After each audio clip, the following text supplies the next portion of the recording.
Okay guys, so this tutorial is for uh, downloading images of magazine covers.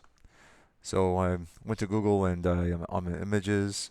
I clicked on my tools and I'm in the large imagery. Just want to work with large images. So let's say I like this image here. So I'm going to click on it. It's going to show up here. We can do it on Google. You can tell here by the pixel size. It's 2000 by 3000. It's going to be high res. So let's go right click, saving an open image in new tab. I always like to see it first. All right, so that's not the right image because I made a mistake. I got to click on here and go open image in new tab. And you see it's way bigger. Zoomed in. Wow, massive. Okay, so this is a good high res image. I'm going to right click on it and save image as. For now, I'm just going to put this on my downloads folder. If you'd like to be more organized, you can put it in a new folder by clicking new folder. I'm going to just call this Zion Mag. Okay, sweet. And I need 5. And you can pick and choose different genres of magazines, but if you like to keep the same one, here's a nice one here. Let's see, you can right click, open image, new tab. There it is. Right click, save image as. And I'm going to call this Grant Hill Mag. Okay.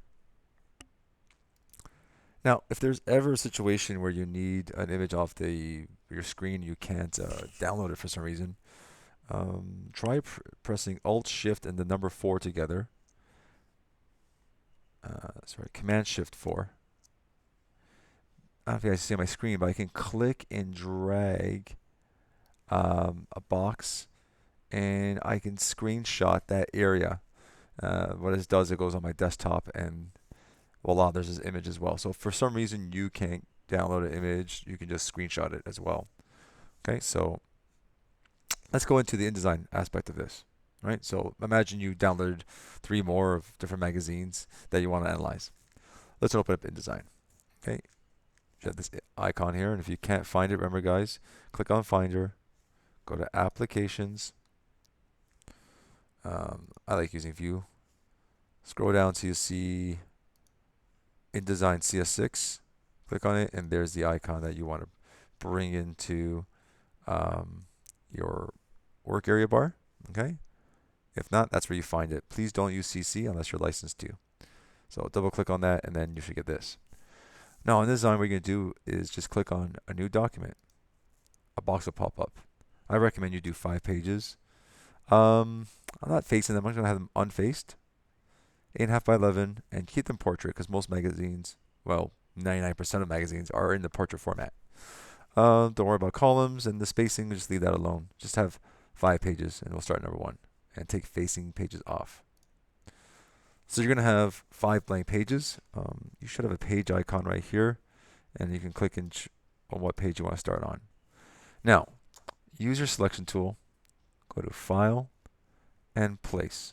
Now, my images are saved on the Downloads folder, and also the screenshot saved on my desktop. So a box will pop up, and I'll go Downloads.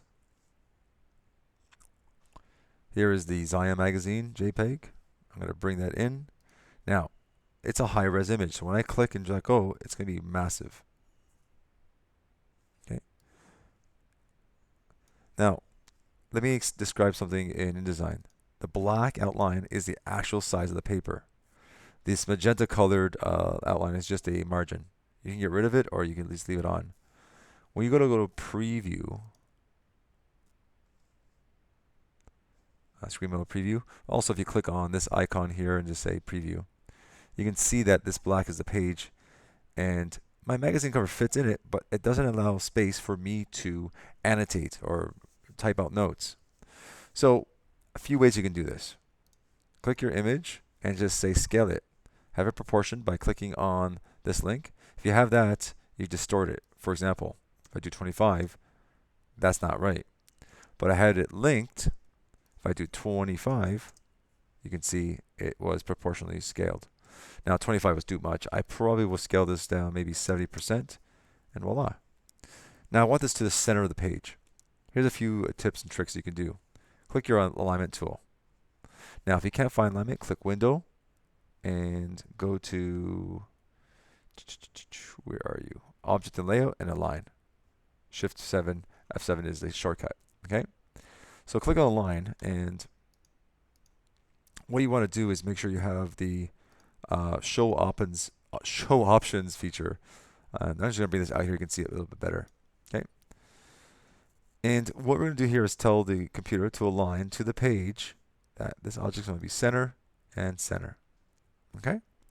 This gives me a nice little area. Now, some people like maybe shifting it to the left, and that's up to you. And you can use the right-hand space. It's up to you totally. But if you like center and center, use the alignment tool to help align your image to the center. Now, within design, other ways to scale things. If you click and drag the corner, holding Shift and Alt and Command, you can bring the image down together. Now, sometimes you got to right-click, go to Fitting, and say Fit Content Proportionally, and the content will fit proportionally into that box. Okay. Another way of bringing images in. Let's go to page 2. It's blank. I can get a rectangle frame. Click and drag that rectangle, okay? And you can place it in here. So you go File, Place,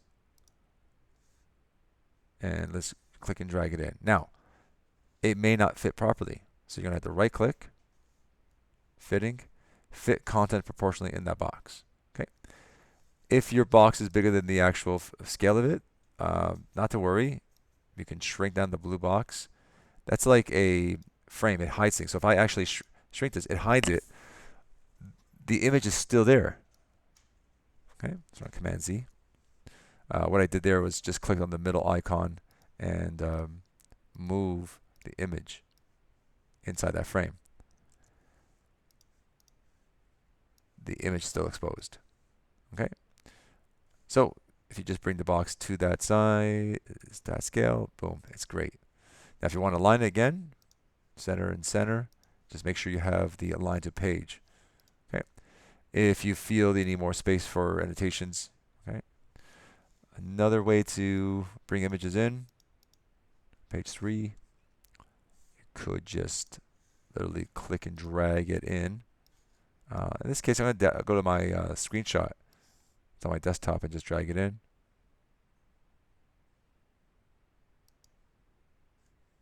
And voila.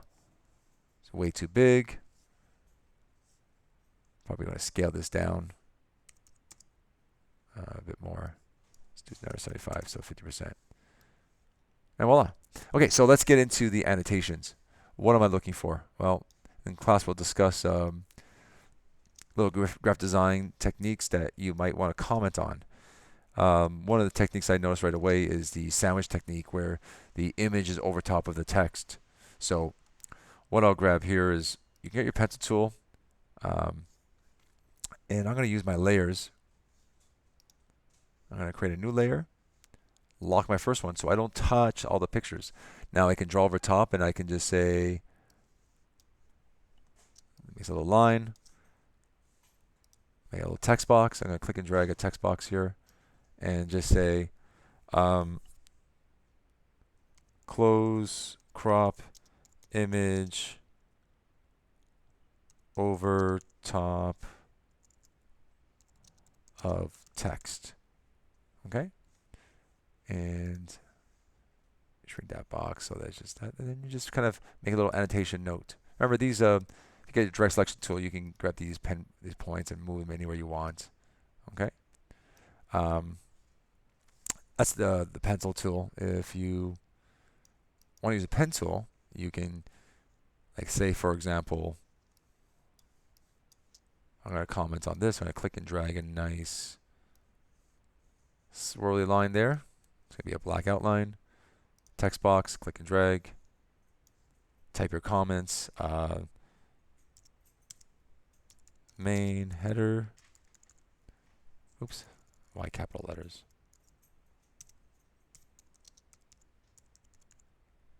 Is emphasis.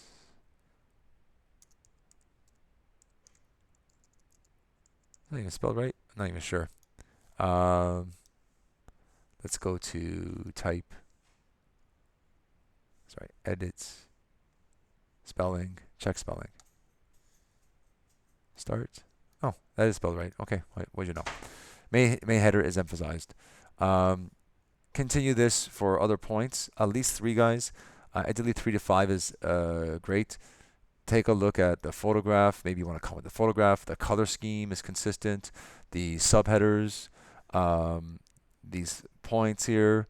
Yeah, comment on the date. Anything you like that stands out for you that might inspire you for your next, for your own magazine. Once you've done that for 5 magazine covers, you'll then, well, I should save my file first. Okay, I'll just put this on my desktop.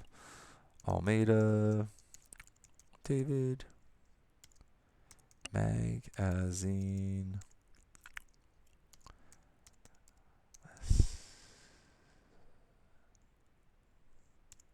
analysis. Okay, and save that. But that's not what I hand in. I'm going to hand in a PDF. So I'm going to go File, Preset, High Quality Print. Same name as then, so just save, and there'll be a PDF version. You can view it afterwards, and that's pretty much the only thing I would change. I would leave everything else alone, and well, we'll say View PDF after exporting. So I'll export it, and then it'll open up in Acrobat. Okay, and Command L here, so it'll show it's happening. So there is my image with the annotated notes, page down. This one's not notes, no notes, and blank and blank. So anyways, that's how you make the PDF, and that's how you create a InDesign document. Note, when you have something outside this area, guess what? It does not preview. So anything outside the black area here does not get printed or gets put on the PDF. So keep that in mind. Keep everything within the page confines. Actually, I would say the basic defaulted margin area is pretty safe. Okay, let me grab my direct selection tool,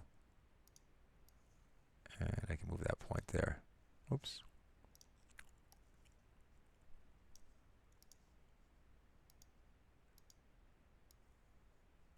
So I clicked on the point and then dragged it, and I can play with the geometry or the so just click and let go and pick an area where you want to comment on things. Okay, so keep that in mind and save your work. PDF, upload it after you've inserted all 5 magazine covers in with notes.